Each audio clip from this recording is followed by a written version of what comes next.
और आपके अनंत शोभा धाम, अनंत सौंदर्य माधुर्य सौरस्य सौगंध सुधा जलनिधि मुख पंकज का दर्शन करने वाले जो नेत्र हैं हमारे, उन नेत्रों को जिस विधाता ने पलक बना दिया, पलक पलक बनाने वाला विधाता तो बड़ा जड़ था, मूर्ख था। वो अगर सहृदय होता, उसके हृदय में कुछ भी सहृदयता होती तो पलक बनाने की भूल न करता। तो निमेष उन्मेष विवर्जित नयनों से प्रियतम के मुखचंद्र को निहारती, निमेष उन्मेष विवर्जित नयनों से अपने प्रियतम के मुखचंद्र को निहारती, परंतु विधाता ने पलकों को बना करके बाधा डाल दी। पक्ष्म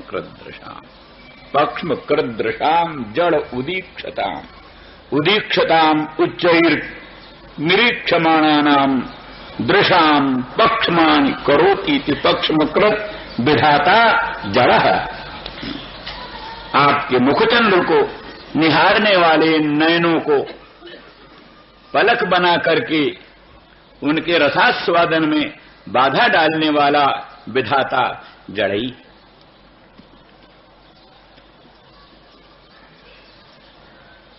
अथवा कोई लोग ऐसा अर्थ करते हैं, जहां पक्षमाणि कृंतति सा पक्ष्म कृतेव अजड़ः।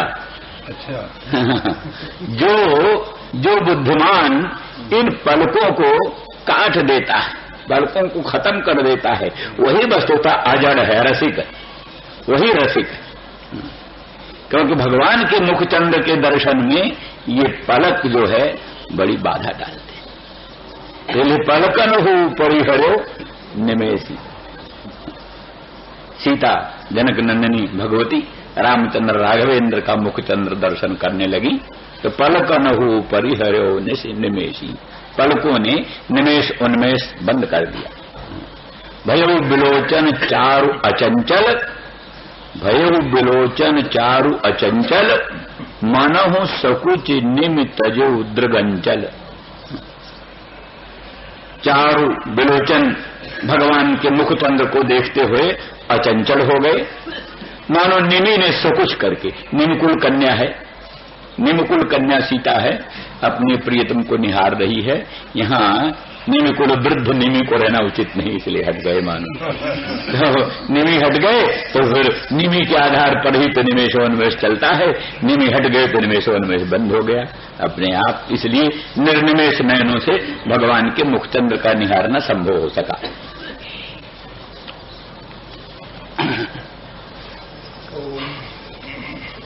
तो इस तरह से मयिता प्रेषाम प्रेष्ठे दूरस्थे गोकुल स्त्रियः।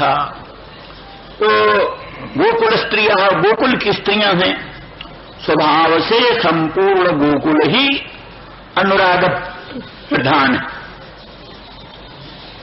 कहते हैं मथुरा में एक रात्रि निवास करने से प्रेम के अंकुर उत्पन्न हो जाते हैं, प्रेम के अंकुर। फिर वो कभी न कभी फलित प्रफुल्लित होता है।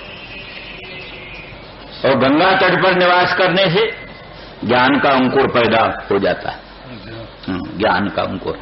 कभी न कभी वो ज्ञान फलित प्रफुल्लित होकर के अपना फल दे देता है। तो गोकुल की स्त्रियां हैं, अनुराग का प्राधान्य इनमें, और इनके लिए जब निमेष उन्मेष का भी विप्रलंब असह्य है, नेत्र के मिचने पर जो होने वाला विप्रलंब वियोग वो भी असह्य है, तो फिर हम मथुरा में रहें, वो गोकुल में रहें, ये तो विप्रयोग अत्यंत असह्य है। इसलिए स्मरंत्योंग विमुह्यंती, हे अंग, आर्त्या, आर्त भरेण संबोधन, माने गोपांगनाओं को संदेश कहते कहते श्री कृष्णचंद्र भी अत्यंत आर्त विवश हो गए, माने विरह की पीड़ा से वो स्वयं भी विवश हो करके हे अंग उद्धव, ये उनकी दशा है। तो स्मरन्त्योंग विमुह्यन्ति, मेरा स्मरण करती हुई, मेरा चिंतन करती हुई और वो मोहित हो जाती। वही जैसे कहा कि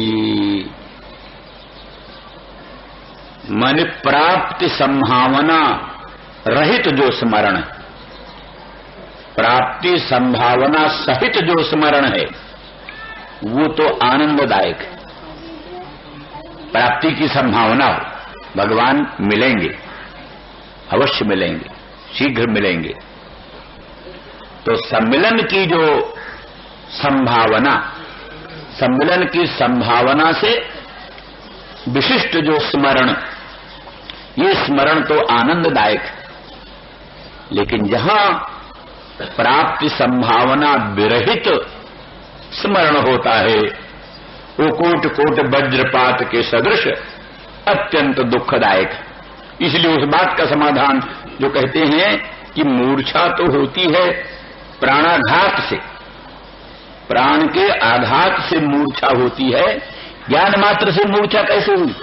किंतु यहां तो कहते स्मरन्त्योंग विमुह्यन्ति, स्मरन्त्यो में जो क्षत्रिय प्रत्यय है वो हेत्वर्थक, यानी मैंने स्मरण से उनको व्यामोह होता है, मूर्छा होती।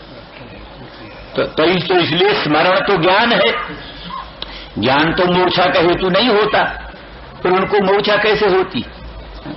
इसका उत्तर है नहीं, कभी कभी अत्यंत उग्र भीषण वस्तुओं के दर्शन से भी मृत्यु हो जाती है। भीषण वस्तुओं के, उग्र वस्तुओं के दर्शन से भी मृत्यु हो जाती। पुत्रादि मरण के ज्ञान से भी कई लोगों का हृदय विदीर्ण हो जाता है, हार्ट फेल हो जाता है। तो इसलिए ज्ञान भी मूर्छा का हेतु होता है। विशेष करके यहां प्राप्ति संभावना विहीन, प्राप्ति संभावना रहित जो स्मरण है वो श्री कृष्ण प्राप्ति की संभावना से रहित जो श्री कृष्ण स्मरण है वो मूर्छा का है। इसलिए स्मरन्त्योंग विमुह्यन्ति, और विमुह्यन्ति में वर्तमान प्रयोग है। विमुह्यन्ति एतावता स्मरण का और व्यामोह का पौनः पुण्य सूचित होता है, माने पौनः पुण्य, बार बार वही चलता है। पुनः स्मरण, पुनः मूर्छा, पुनः स्मरण, पुनः मूर्छा, इसीलिए कथनचित जीवन चल रहा। मूर्छा में ही स्वभाव से कभी कभी स्मरण हो जाता है, स्मरण हो जाता है फिर मूर्छा बढ़ जाती, फिर मूर्छा में ही स्मरण होता है, फिर स्मरण से फिर मूर्छा होती है। इस प्रकार से उन गोपांगना जनों की दशा।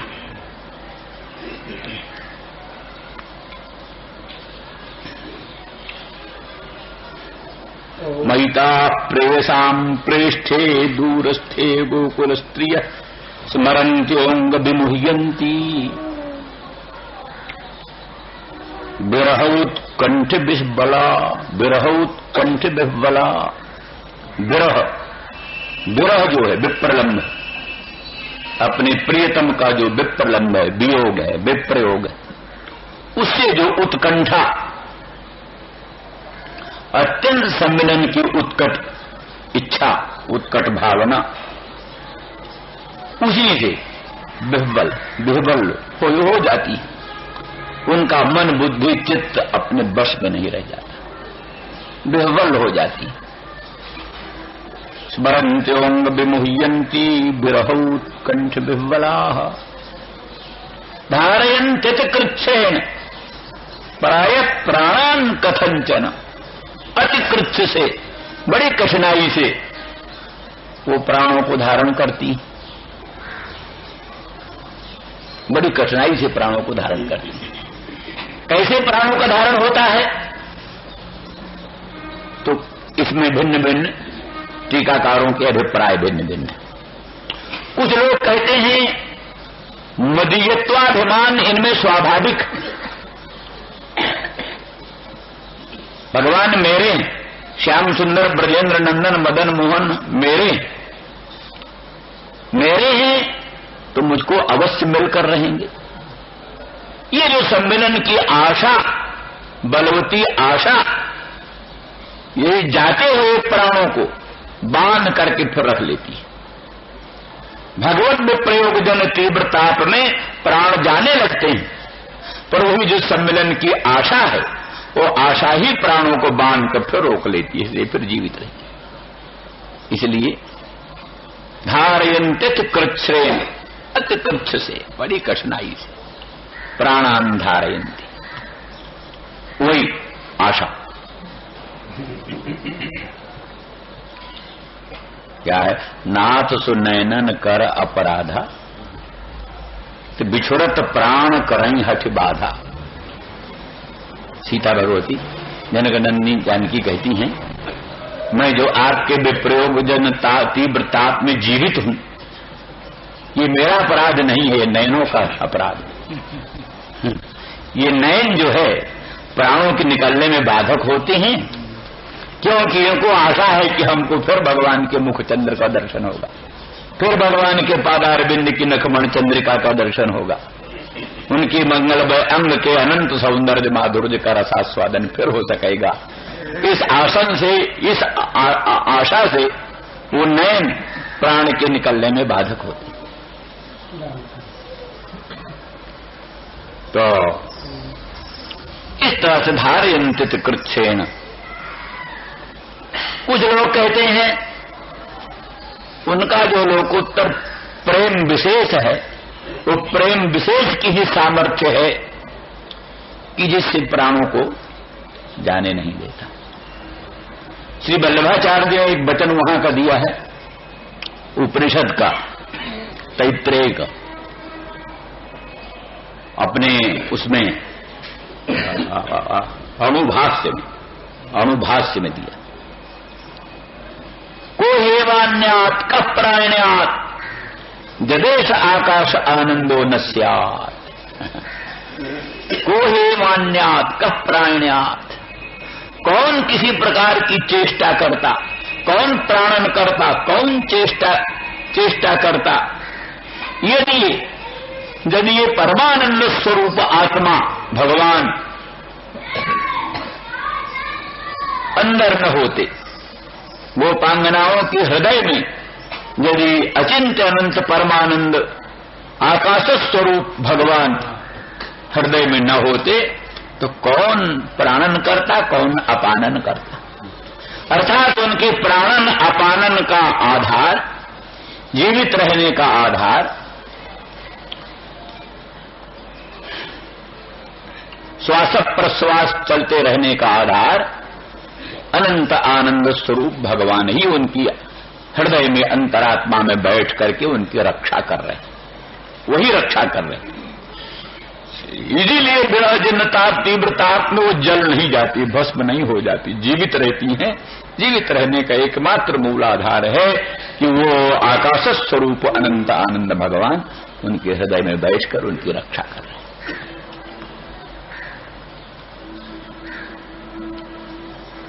धारयन्ति कृच्छ्रेण प्राय प्राणान कथंचन। यहां ये भी कहते हैं, क्यों महाराज, ये भी एक पक्ष है। कहते हैं क्यों महाराज, बतलाओ कौन सा कारण है, किस कारण से वो जीवित है।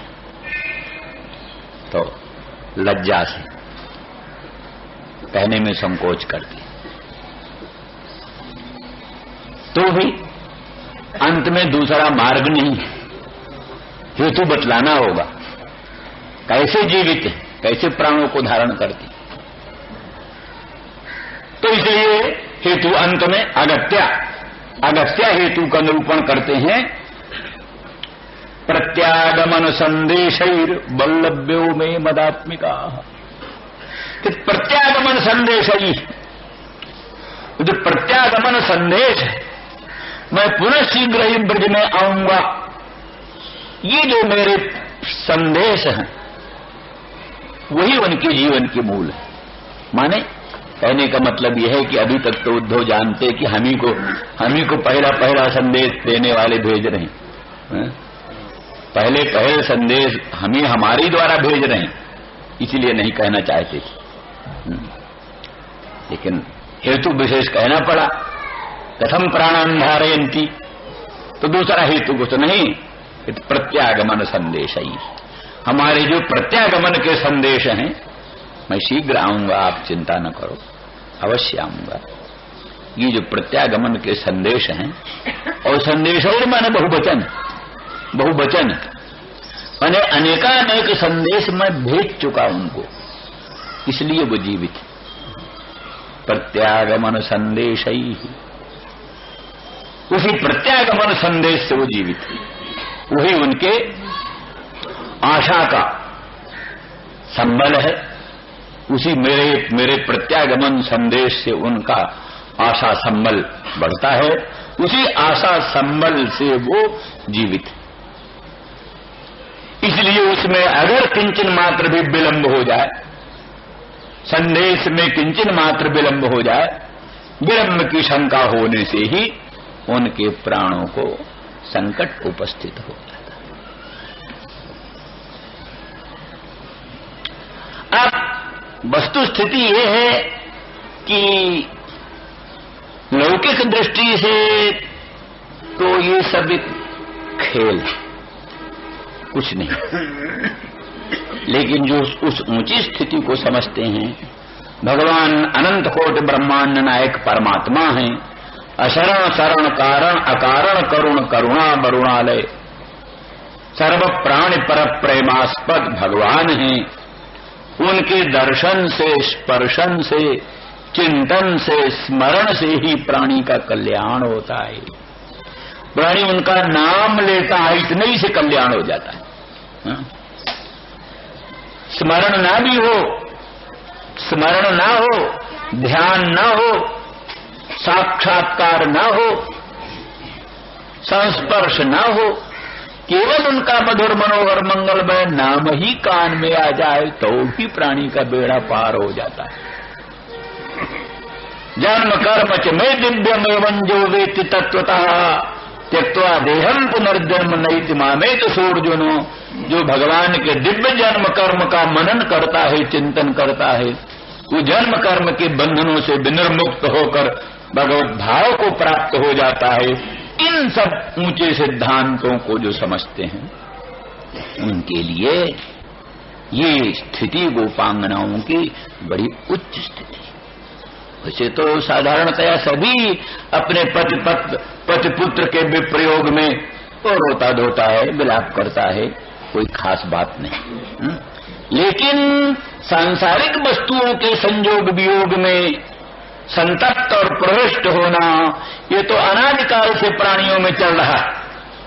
लेकिन संसार से पृथक उस अनंत ब्रह्मांड नायक परमात्मा भगवान सर्वेश्वर सर्वशक्तिमान प्रभु के संस्मरण से प्रविष्ट होना, उनके विस्मरण से, उनके विप्रयोग से संतप्त होना, ये उच्च कोटि की उपासना है, ये उच्च कोटि की प्रेमनिष्ठा है। ये प्रेमनिष्ठा प्राणी को बड़े ऊंचे पद पर पहुंचाती है। उस दृष्टि से इन सब चीजों का बड़ा महत्व है। इसलिए बड़े बड़े संत विरक्त, जो बड़े बड़े महात्मा, जीव गोस्वामी, सनातन गोस्वामी, वो कच्चा आटा पीकर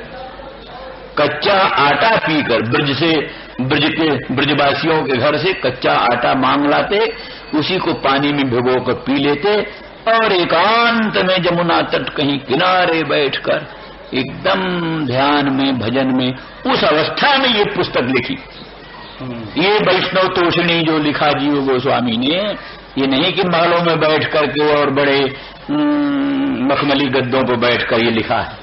वो जंगल में, अरण्यों में, जमुना के तट पर कच्चा आटा घोर घोर कर पीते हुए, और शरीर सूख कर कांटा हो रहा है, और एकदम जो है सो मिट्टी का ही करवा है, और गुदड़ियां हैं जिनमें हजारों पौधे हैं, और इस प्रकार के लिए हुए चुपचाप बैठे हैं।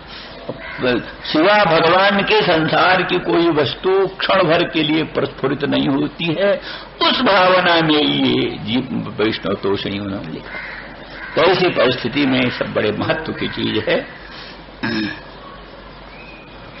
तो प्रत्यागमन संदेशैर्बल्लभ्यो में मदात्मिका। इस बात पर विचार, बल्लभ्यो में मदात्मिका। बल्लभ्य कौन है वो लोग? बोले वल्लवी। वल्लवी माने गोपी। गोपी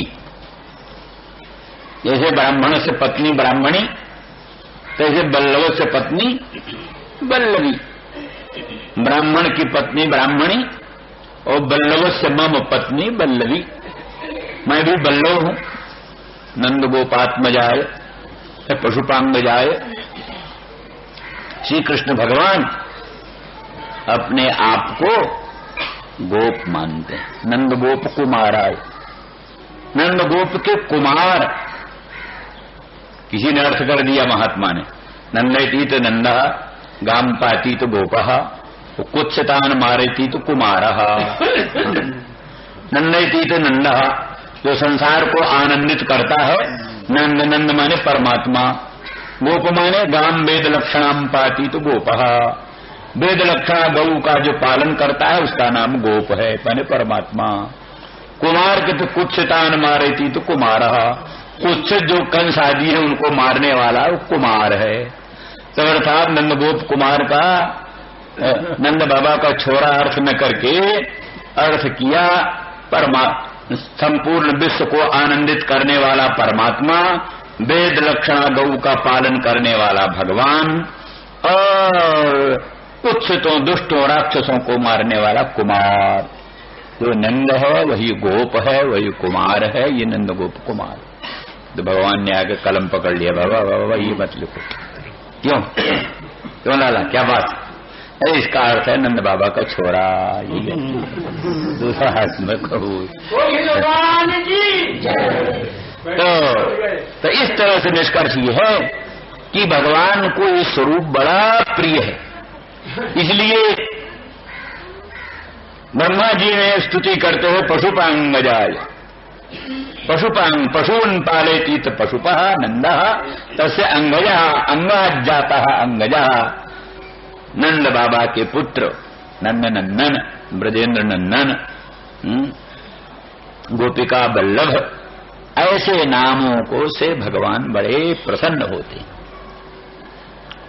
तो बल्लभ हम, मैं गोप हूं, नंद गोप कुमार हूं। मेरी पत्नियां, मेरी प्रेयसियां वो बल्लभ्य बल्लभी। इस दृष्टि से अतएव मदात्मिका मत शक्ति रूपा, वो वस्तुतः मेरी शक्ति रूपा। आह्लादनी शक्ति, भगवान की आह्लादनी शक्ति, स्वरूप भूता शक्ति। माया शक्ति भगवान की है और प्रकृति भगवान की शक्ति है, ठीक है।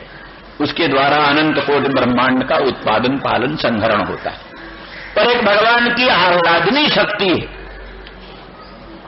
जो सारे विश्व को आह्लादन करती है, विश्व को सुख देती है, आनंद देती है। उसका नाम आह्लादनी शक्ति।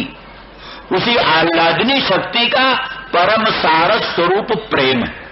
प्रेम क्या है? आह्लादनी शक्ति का सार है। वो सब ठीक है कि क्या नाम द्रवीभूत अंतःकरण की, द्रवीभूत अंतःकरण की भगवदाकारित वृत्ति और द्रवीभूत अंतःकरण की, स्निग्ध अंतःकरण की भगवदाकारित वृत्ति में वो आह्लादनी शक्ति का सार प्रकट होता है, तब वो प्रेम पदाभिलप्य होता है। ये मानते हैं ये भक्त लोग। मधुसूदन सरस्वती तो इसी से मानते हैं कृतार्थ की, चूंकि वो स्निग्ध अंतःकरण की भगवदाकारित वृत्ति में सर्वेश्वर सर्वशक्तिमान भगवान प्रकट हो गए हैं, इसीलिए वो भक्ति, इसीलिए वो भक्ति है। लेकिन वो कहते उसके साथ साथ भगवान का प्राकट्य तो हो, लेकिन आह्लादनी शक्ति का परम सार उस स्निग्ध वृत्ति में अभिव्यक्त होता है, तब वो भक्ति पदाभिलप्य होती है, तब वो भक्ति बनती है। तो इस तरह से ऐसा जो प्रेम है, आह्लादनी शक्ति का सारभूत जो प्रेम है, वो प्रेम स्वरूपा ये ब्रजांगना है, प्रेम मूर्ति ये ब्रजांगना है। ये ब्रजांगना क्या है? प्रेम का साक्षात मूर्ति। कौन प्रेम? वही आह्लादनी शक्ति का सार स्वरूप।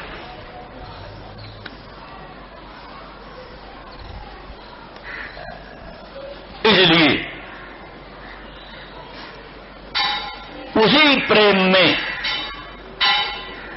भगवत शक्ति स्वरूपा है। और विशेषता एक बात बतलाई कि जो स्वयं भगवान है, आह्लादनी शक्ति के अधिष्ठान, इनकी रसरूपता की विशेषता ये है कि आह्लादनी शक्ति का जो आधार है, मैं सर्वेश्वर सर्वशक्तिमान कृष्ण, जो आह्लादनी शक्ति का आधार है, इनमें वो चमत्कार है कि हमारे मन को भी आकृष्ट कर लेती, हमारे मन को भी आकृष्ट करती। चमत्कार ये माना जाता है कि जोगींद्र मुनीन्द्र अमलात्मा परमहंसों का मन भगवान में क्यों खींचता? ये प्रश्न। जो आत्मा राम है, आत्मा रामास्त मुनयो निर्ग्रंथा क्रमे कुर्बंत हेतु किम भक्तिम।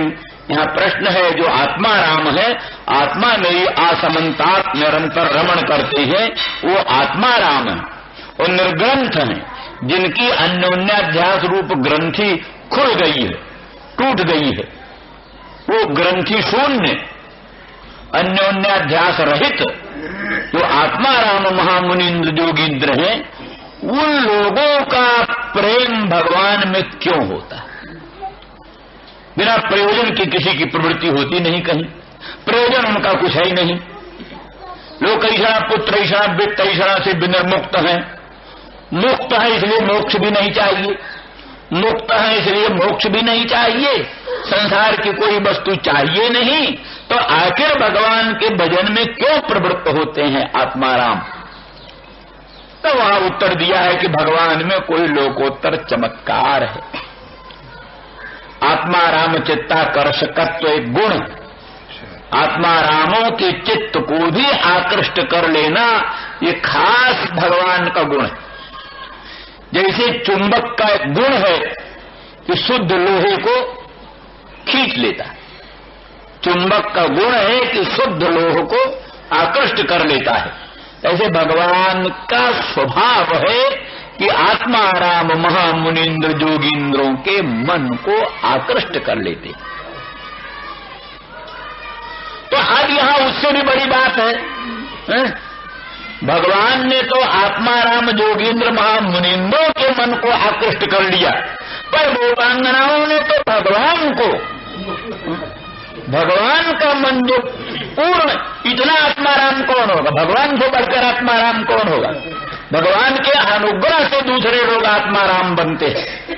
आत्माराम आप्त काम, पूर्ण काम, परम निष्काम जो लोग बनते हैं भगवान के अनुग्रह से। भगवान कृपा दृष्टि से जिसकी ओर निहार दें वही आत्माराम बन जाता है, वही पूर्ण काम आप्त काम बन जाता है। रमा बिलास राम अनुरागी सजत बमन इव नर बड़ जी।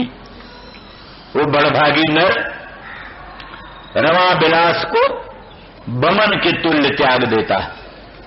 जैसे उद्गीर्ण अन्न को प्राणी उपलाई आए हुए उद्गीर्ण अन्न को जैसे बमन को त्याग देता, उसकी ओर निहारता भी नहीं, तैसे रामानुरागी प्राणी रमा बिलास को ऐसे क्या ना घृणा की दृष्टि से देखता है, उस ओर निहारना भी नहीं चाहता।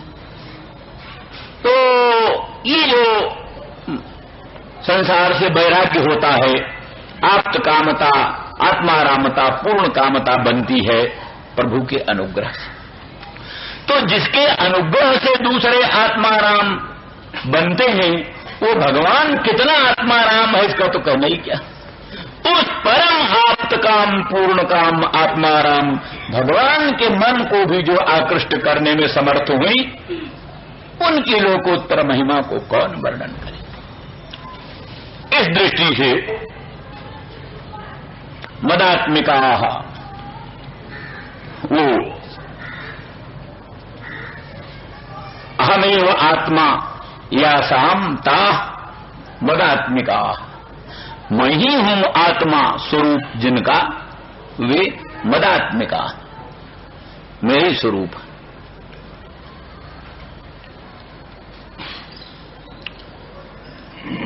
एक भाव ये।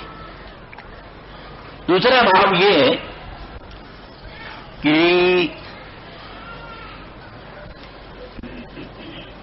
वो भाव श्री वल्लभाचार्य बोलते हैं कि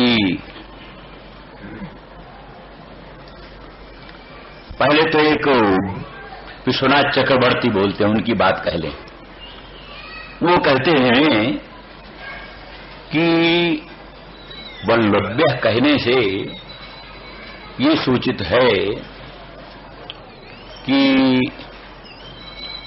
वल्लभ जो गोप हैं, गोपांगना, गोपांगना, गोपसी मंत्रिनी, वो गोपसी मंत्रिनी है। और मदात्मिका है गोपसी मंत्रिनी, गोपांगनाओं गोपों की पत्नियां, परंतु वो मदात्मिका है, मद्रूप हैं, मेरे स्वरूप हैं। अपना स्वरूप मुझ में निवेदन करके मेरा रूप बन गई। तो आपकी शक्ति है, आपके रूप है, तो वल्लभी क्यों बनी? फिर वो गोपांगना क्यों बनी? गोपसी मंत्रिनी क्यों बनी? आपकी लक्ष्मी बनती, आपकी पत्नी बनती, आपकी शक्ति स्वरूपा बनती। इसलिए कहा वस्तुतः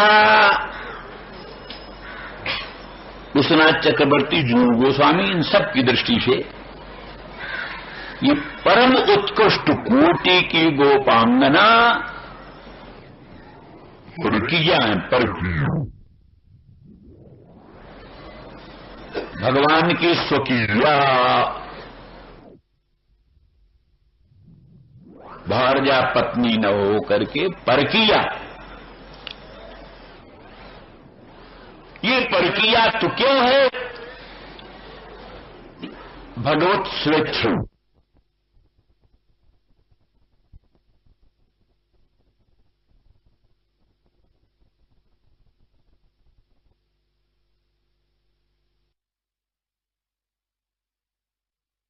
मुंह में प्यार करे, कोई सिखाता है, कोई उपदेश करता है, स्वाभाविक। इसी प्रकार से कामिनी को अपने कांत में प्रेम करना कोई सिखाता नहीं, स्वाभाविक होता है, सिखाने की आवश्यकता नहीं। लोभी को धन में लोभ करना कोई सिखाता नहीं, अपने आप ही होता है। अनादिकाल की जो वासना संसार में प्रचलित है, उसी अनादि वासना के प्रभाव से उन वस्तुओं में प्राणियों को स्वाभाविक प्रेम है, इसलिए उनकी विधि नहीं होती। तो ये संसार की स्थिति तो ये है, वही स्थिति अगर भगवान में बन जाए। संसार की आशा बड़ी बुरी आशा संसार को होती है, फलानी चीज मिलेगी, ये मिलेगी, आशा ही में प्राणी का जीवन है। धन मिलने की आशा, पुत्र मिलने की आशा, साम्राज्य मिलने की आशा, स्वराज्य वैराज्य मिलने की आशा, यही आशा पाश। आशा या जे दासा ते दासा सर्वलोकस्य। जो आशा के दास है वो सर्वलोक के दास है। आशा दासी कृता जे न तेसाम दासायते जगत। जिसने आशा को अपना दास बना लिया, सारा संसार उसका दास बन जाता है। आशा को जिसने दास बनाया, सारा संसार उसका दास। और जो आशा के दास हो गए, वो संसार भर के दास बन जाते। तो ये आशा स्वाभाविक संसार में है, लेकिन संसार की आशा तो पिशाची। लेकिन वही आशा भगवान के सम्मिलन की आशा, भगवान के मुखचंद्र के दर्शन की आशा, भगवान के पादारविंद के नखमणि चंद्रिका के दर्शन की आशा। तो ये आशा कल पड़ता है, ये आशा पुण्य है। जन्म जन्मांतरों के पुण्य से ये आशा पैदा होती है। इन सब वाक्यों से कहने का अभिप्राय ये है कि जैसे किसी परकिया कामिनी को अपने प्रियतम कांत में सुदृढ़ अनुराग होता है और वो नाना प्रकार के बंधनों को अतिक्रमण करके जत्र निषेध विशेषः जाच मिथो दुर्लभता, जहां विशेष निषेध होता है और जहां परस्पर दुर्लभता होती, सम्मेलन में अनेक प्रकार के प्रतिबंध होते हैं, वहीं उत्कट प्रेम का प्रवाह प्रकट होता है। जैसे नदी के प्रवाह को रोकने का यत्न करने पर वो नदी और उत्कट रूप में बंधन को तोड़कर आगे बढ़ती है, इसी प्रकार से अनादिकाल से गोपांगनाओं में ये परकीयात्व की प्रतीति अनादिकाल से है, लेकिन केवल प्रतीति मात्र है। इसलिए भागवत में वर्णन किया है, मन्यमाना स्वपार्श्वस्थान स्वान स्वान दारान ब्रजौकसः ना सूर्यन खलु कृष्णाय मोहितास्तस्य माया। इसमें रासलीला हो रही थी तो गोपांगना भगवान श्याम सुंदर ब्रजेंद्र नंदन कृष्णचंद्र की रासलीला में थी। जो गोपों को असूया होती, ये गोपांगना कहाँ गई थी, कहाँ थी, रात्रि में कहाँ थी। तो इस तरह से किन्हीं गोपों ने कोई असूया नहीं किया। क्यों? अपने पनिदारों के पास है देखा, सबकी पत्नियां गोपों की उनके पास थी। तो अर्थात उनका प्राकृतिक रूप, माइक रूप, उनका माइक रूप, प्राकृतिक रूप अपने अपने पतियों के सन्निधान में रहता था, और उनका जो वास्तविक रूप है श्री कृष्ण की आह्लादनी शक्ति स्वरूपा और श्री कृष्ण की अंशभूता, श्री कृष्ण की स्वरूप भूता जो गोपांगना है, वो कृष्ण भगवान के साथ रासलीला में रहती हुई भी, और उनका प्राकृतिक रूप अपने पतियों के पास था। इसीलिए किसी को असूया नहीं हुई। न असूयन खलु कृष्णाय मोहितास्तस्य माया मन्यमाना स्वपार्श्वस्थान स्वान स्वान दारान ब्रजौकसः। सारे ब्रजवासी अपने अपने दाराओं को अपने अपने पास देखते हुए किसी को किसी प्रकार की शंका की बात ही नहीं हुई। किंतु वो जो प्रतीति है, वो प्रतीति केवल मात्र दुर्लभता की प्रतीति के लिए, उसमें दुर्लभता भान होता रहे, निषेध भी बाधक होता रहे, निषेध बाधक बनता रहे, दुर्लभता बाधक बनती रहे, जिससे प्रेम अत्यंत उत्कट बना रहे, प्रेम में शिथिलता न आने पाए, उत्कट प्रेम की मात्रा बढ़ी रहे। इसी दृष्टि से वर्तमान मात्र है। हम दूसरी तरह से समाधान कर देते हैं कि इस समय वो चला था क्या नाम, ब्रह्मा ने वत्स अपहरण किया, बछड़ों को हर लिया, ग्वाल बालों को हरण कर लिया, बछड़ों ग्वाल बालों को हरण कर लिया। उस समय श्री कृष्ण ही सब ग्वाल बाल थे और श्री कृष्ण ही सब बछड़े बन गए, क्योंकि नहीं तो फिर वो सब गायें और ग्वालों की माताएं सब बड़ी परेशान होती। उनकी अगर बछड़े न पहुंचते, ग्वाल बाल न पहुंचते, तो वो बहुत संतप्त होती। इसलिए श्री कृष्ण ने देखा कि किसी ने हमारे बछड़ों को और हमारे ग्वालों को हरण कर लिया और समझ लिया कि ब्रह्मा ने किया, तो चलो ब्रह्मा का भी मनोरथ रहने दो पूरा, हम नए बना लेते हैं। तो अपने आप भगवान सब बन गए, ग्वाल बाल बन गए और बछड़े बन गए, और साल भर तक सोए नहीं रहे। साल भर तक ब्रज में जितने ग्वाल बाल थे सब कृष्ण ही, जितने बछड़े थे सब कृष्ण ही। इसीलिए सब माताओं का अपने पुत्रों में उतना ही प्रेम जैसे नंदरानी का श्री कृष्ण, जो प्रेम नंदरानी का श्री कृष्ण में था, वही प्रेम सब माताओं का अपने अपने ग्वाल बालों में, गौओं का वही प्रेम अपने बछड़ों में। साल भर, उस साल में जितने ब्याह हुए गोप कन्याओं का, होए तो अन्य गोपों के साथ, तो वसुतः कृष्ण ही के साथ, कृष्ण के ही साथ, तो कृष्ण तो भगवान कृष्ण ही के ही साथ गया, इसलिए वो अन्य गोप की पत्नियां भी कृष्ण पत्नी हैं। वो सारा जिन गोपों का विवाह हुआ उन गोपों की पत्नियां सबसे कृष्ण पत्नियां, इसलिए वल्लवी होते हुए भी, वल्लभों की पत्नियां होते हुए भी मदात्मिका मेरी स्वरूप होता है, मेरी विशेष बात करता है। राम जय राम जय जय राम जय राम जय जय राम राम जय राम जय जय राम वीरा स्त्रियः स्मरन्त्योऽङ्ग विमुह्यन्ति विरहोत्कण्ठ बिह्वलाः।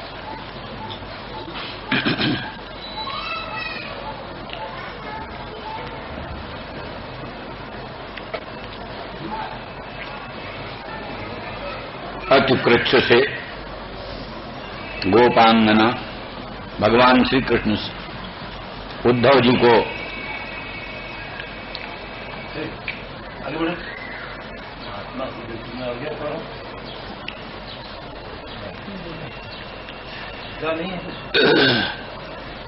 तो भगवान उद्धव जी को ब्रज भेज रहे हैं संदेश लेकर के। तो पहले वहां ब्रज की स्थिति का वर्णन कर रहे हैं, विशेष करके गोपांगनाओं की स्थिति का वर्णन कर रहे हैं।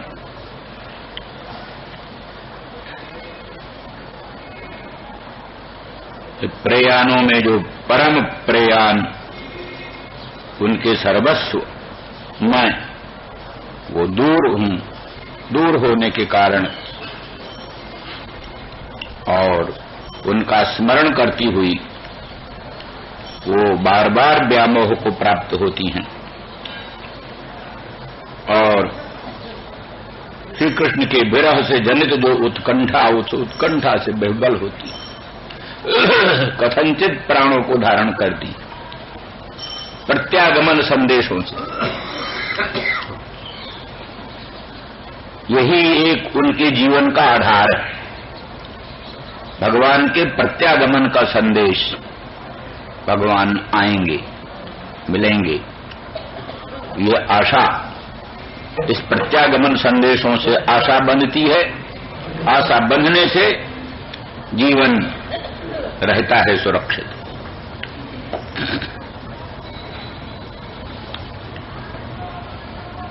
वल्लभाचार्य जी इस संबंध में थोड़ा ये बात बोलते हैं, मानो ये शंका की जाती है कि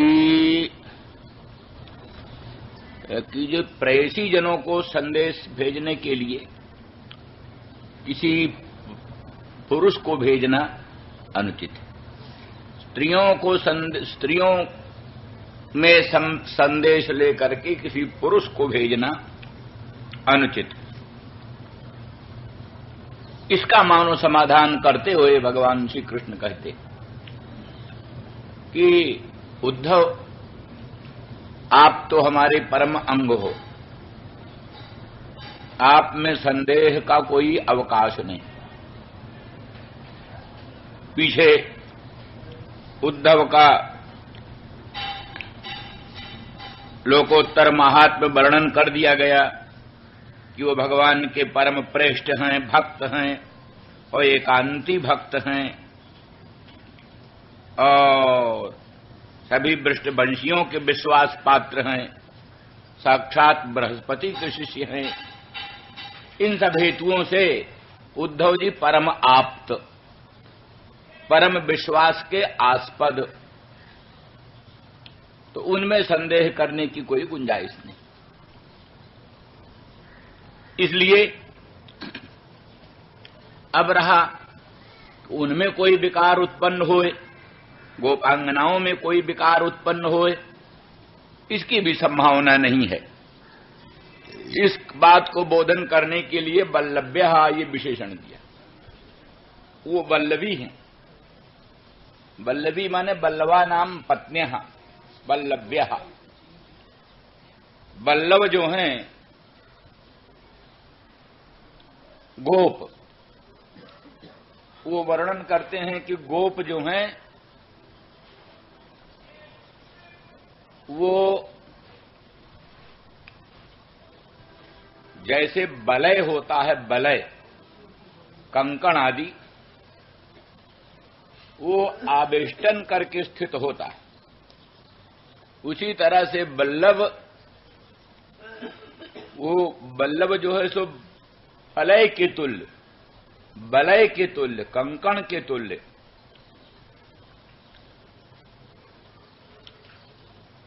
आवेष्टित करके लोकोत्तर सुखदान में निरंतर संलग्न रहते हैं।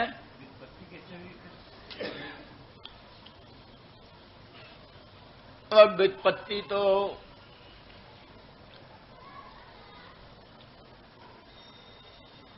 गुणादेव बहुलम ये सब काम को सिद्ध कर देता है, कोई काम बाकी नहीं रहता। इसलिए वल्ल का जो क्या नाम, बलय के स्थान में ला के स्थान में द्वित्व हो गया, या के स्थान में वाह हो गया, गुणादेव बहुलम से सब बन जाता है। तो इसलिए बलय इव संवेष्ट अवस्थिता, माने अत्यंतम कामिनः ते प्रतिक्षणम स्वसुंदरी ही बलयवत् आवेष्ट संस्थिता निरंतरम तासाम सुखदाने संलग्नाः, अर्थात बलय के तुल्य अपनी पत्नियों को आवेष्टित करके स्थित हैं, निरंतर उनको सुख देने में संलग्न रहते हैं। तो जब उन वल्लभों को त्याग करके वो वल्लभियां मत परायणा हो गईं, तो फिर अन्यत्र उनकी अभिरुचि, अन्यत्र उनकी प्रवृत्ति, अन्यत्र किसी प्रकार का विकार उनके मन में हो ही नहीं। इस अभिप्राय से वल्लभाचार्य की व्याख्या है। वल्लभाचार्य कहते हैं बलयवत संवेष्टित करके उनके पति उनकी सुरक्षा करते हैं और सुरक्षित रखते हैं, लोकोत्तर आनंद दान में प्रतिक्षण संलग्न रहते हैं। तो इतने सुखदाता अपने बल्लभों को परित्याग करके सर्वथा श्री कृष्ण परायण हो गई, श्री कृष्ण स्वरूपा हो गई, तो उनका अन्यत्र प्रवृत्ति संभव नहीं। और इसकी सुस्पष्ट इस अभिप्राय का, उनका शब्द तो ये है उनका, लेकिन उसका अभिप्राय हम अपनी दृष्टि से बोलते हैं। जैसे व्यवहार में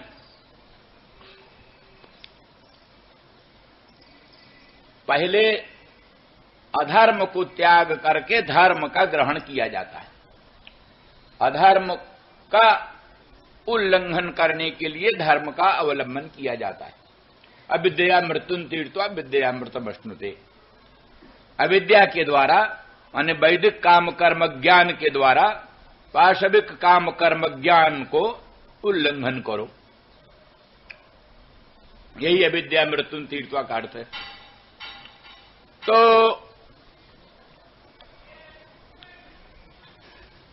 स्वधर्मानुष्ठान काल में ही संपूर्ण अनाचार, पापाचार, दुराचारों की पूरी पूरी निवृत्ति हो जाती, पूरी पूरी निवृत्ति हो जाती।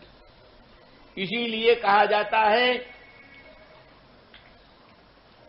जैसे कांटा से कांटा निकलता है, कंटकेन कंटकोद्धारः, ऐसे एक व्यसन से दूसरे व्यसन की निवृत्ति होती।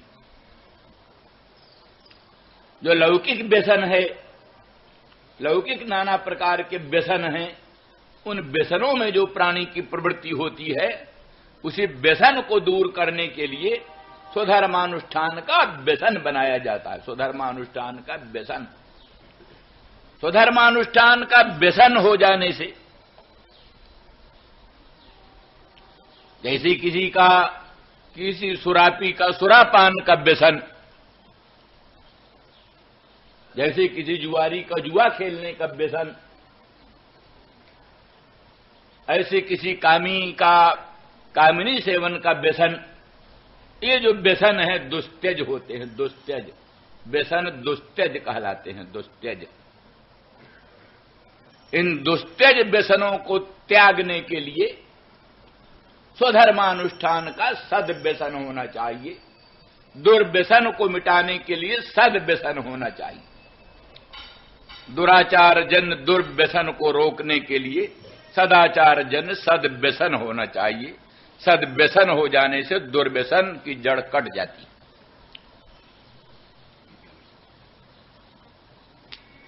तो ये उद्धव ने अपने अनुभव में कहा है, जा दुस्त्यजम स्वजन मार्ज पथंच हित्वा भीजुर्मुकुंद पदवीम श्रुतिभिर्विमृग्याम आसामहो चरण रेणु जुषा महंस्याम। इन ब्रजसीमंतनी जनों के चरणारविंद का रज स्पर्श करने वाले जो वृंदावन धाम के तरुगुल मलता औषधि, इनमें से मैं कोई एक हो जाऊं, ऐसी कामना उद्धव करते। वृंदावन धाम के तरुलता गुल्म औषधि, इनमें से कोई एक मैं बन जाऊं। क्यों? बोले ये गोपांगना जनों के पाद पंकज रज को स्पर्श करने वाले हैं, सेवन करने वाले। गोपांगना इधर उधर चलती हैं तो उनके चरणारविंद से रज उड़कर इन सब पर पड़ता है, तो ये इतने पवित्र हो रहे हैं कि इनमें से अगर हम कोई हो जाएं तो धन्य धन्य हो जाएं। कहते हैं नारद के चरणारविंद के स्पर्श की कामना करो, वशिष्ठ विश्वामित्र के चरणारविंद के स्पर्श की कामना करो। अरे स्वयं अपने ब्रजेंद्र नंदन श्याम सुंदर मदन मोहन के पादारविंद के संस्पर्श से भी वस्तुओं में कुछ होने की इच्छा करो।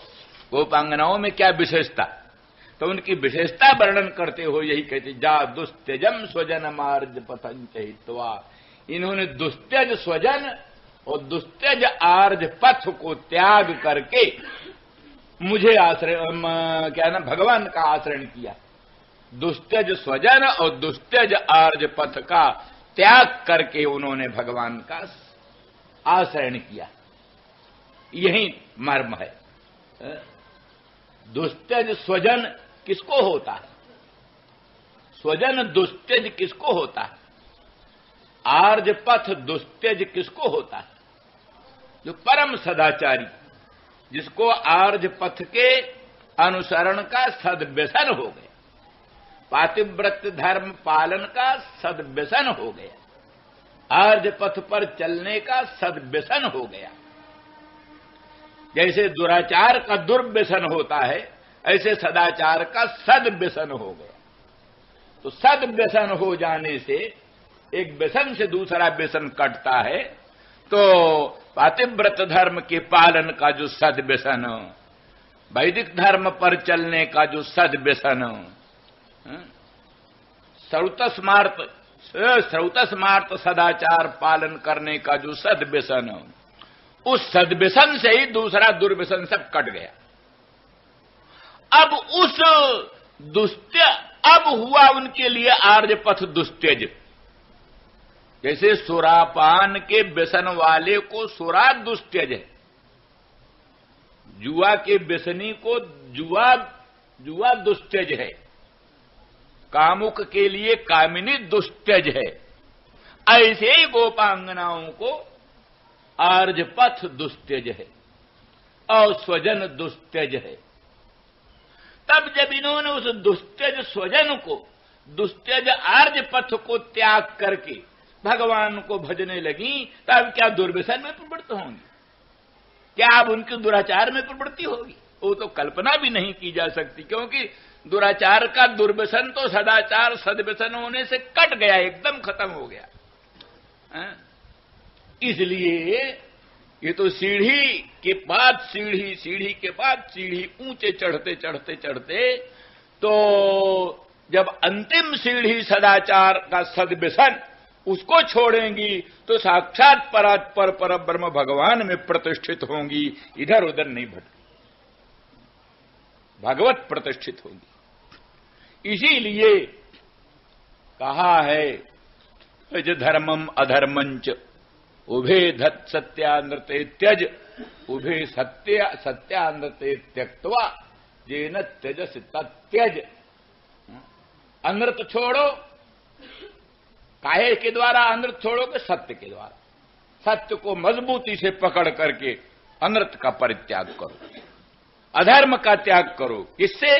धर्म को मजबूती से पकड़ करके, धर्म को मजबूती से पकड़कर परम धर्मनिष्ठ, परम धर्म का सद्व्यसन बना करके अधर्म को परित्याग कर दो, सत्य का सद्व्यसन बना करके अनर्थ का परित्याग कर दो। फिर उस सत्य को त्याग कर भगवान में प्रतिष्ठित हो। ये नहीं कि सत्य को त्याग कर अनर्थ में लौट जाओ, ये नहीं कि धर्म को त्याग करके अधर्म में लौट जाओ।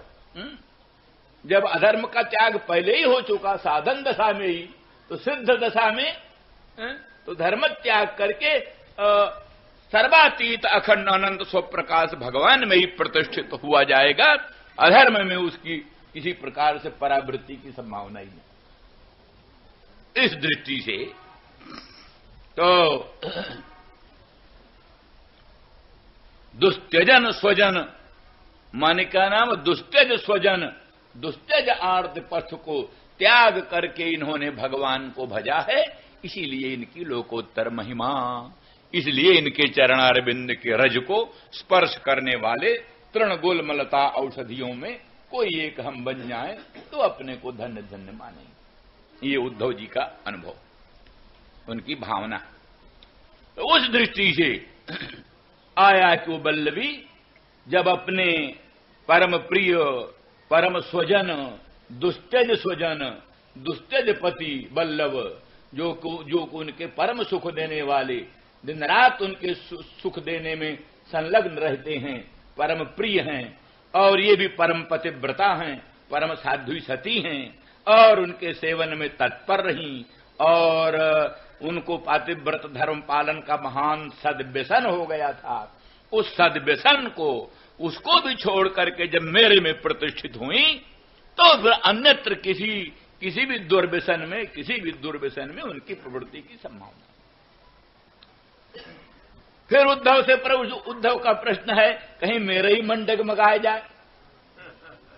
मान लिया वो बहुत ठीक हैं, गोपांगना बहुत ठीक हैं, पर कहीं मेरा ही मन डगमगाया जाए। तो महाराज आप मुझे भेज रहे हो उन औरतों में, ब्रज सीमंतनी जनों में, जिनका लोकोत्तर महात्म्य है, अनंत सौंदर्य है, अनंत माधुर्य है, लोकोत्तर चमत्कार है, लक्ष्मी भी जिसके सामने फीकी पड़ती हैं, उनके सामने जाकर कहीं हमारी मन डगमगाए जाए। तो बोले मदात्मिका, मदात्मिका, मदात्मिका का अर्थ ये हुआ अहमेव आत्मा या सामता मदात्मिका, उनकी आत्मा तो मैं ही हूं। इसलिए अगर तुम्हारा मन उनमें जाएगा तो क्या ब्रह्माकाराकार वृत्ति तुम्हारी हो जाएगी। उन गोपांगनाओं में तुम्हारी बुद्धि जाएगी तो क्या भगवदाकाराकार तुम्हारी बुद्धि हो जाएगी, क्योंकि उनकी आत्मा तो हम ही हैं, हमारे से भिन्न उनकी आत्मा नहीं, हम ही हैं। तो इसलिए जब उनमें तुम्हारी बुद्धि जाएगी तो केवल भगवत बुद्धि होगी, भगवत बुद्धि होगी। ये चमत्कार है। सुना है ना कि वो ये रावण सीता को प्राप्त करने के लिए राम बन गया। देखा ये किसी तरह से बस में नहीं आती, किसी तरह से बस में नहीं आती। राम राम राम का निरंतर चिंतन करती रहती है। चलो रामे बन गई, राम बन। ये सलाह जो है कुंभकर्ण ने दिया, तू राम क्यों नहीं बन गया? अरे बोले तुमको जो कुछ करना है करो, मैं राम भी बनकर देख लिया। तो क्या हुआ? मैं जैसे राम बनता हूं, दुनिया की स्त्रियां मां बहन बेटी दिखाई देती, संसार की सब स्त्रियां मां बहन बेटी दिखाई देती। काम वासना ही खत्म हो जाती है, दुर्वासना ही खत्म हो जाती है। मां बहन बेटी की बुद्धि सर्वत्र होती, दूसरी कोई बुद्धि ही नहीं होती। इसलिए राम बनने से भी काम नहीं चला, इत्यादि इत्यादि।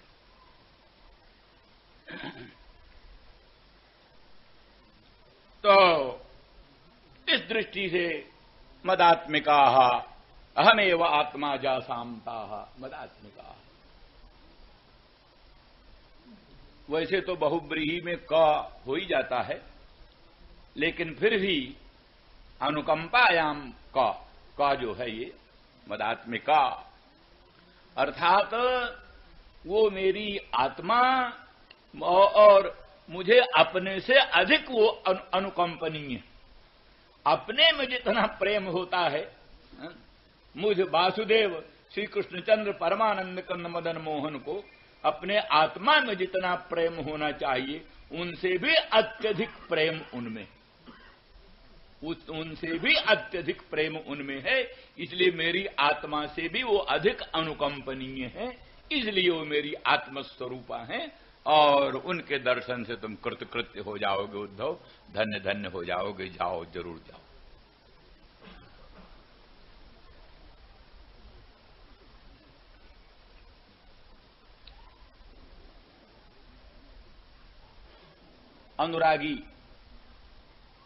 अनुरागी भगवत भक्त प्राणी का दर्शन जन्म जन्मांतरों के पुण्य पुंज से होता है।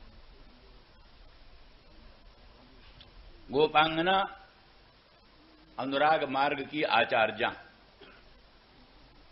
यही आचार्य, सर्वोत्कृष्ट स्थिति उनकी।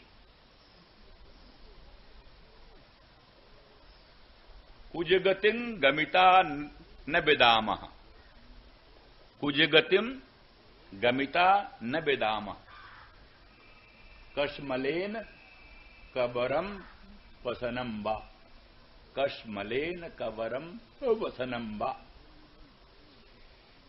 भगवान के प्रेम में जड़वत हो गई, जैसे जड़ वृक्ष होता, जड़ वृक्ष पृथ्वी भूमि, उससे उत्पन्न कुज, कुज माने क्या ना, वृक्षा, कुज गति गमिता माने वृक्षों की गति को, स्थावर गति को प्राप्त हो गई। प्रेमोन्माद में कभी आती है जड़िमा और कभी आती है चंचलता, तरलता, तरलता और स्थावरता, जड़िमा। तो कभी ये स्थिति हो जाती है एकदम वृक्षवत स्तब्ध हो जाए। न बेदामः कश्मलेन कवरम बसनम्बा, मोह में, मूर्छा में उनको अपने वस्त्रों का परिज्ञान नहीं होता, उनको अपने बेणी का परिज्ञान नहीं होता। फिर कबर खुला है कि बंधा है, कबर में पुष्पमालाएं सुस्थिर हैं कि पुष्पमालाएं गिर गईं।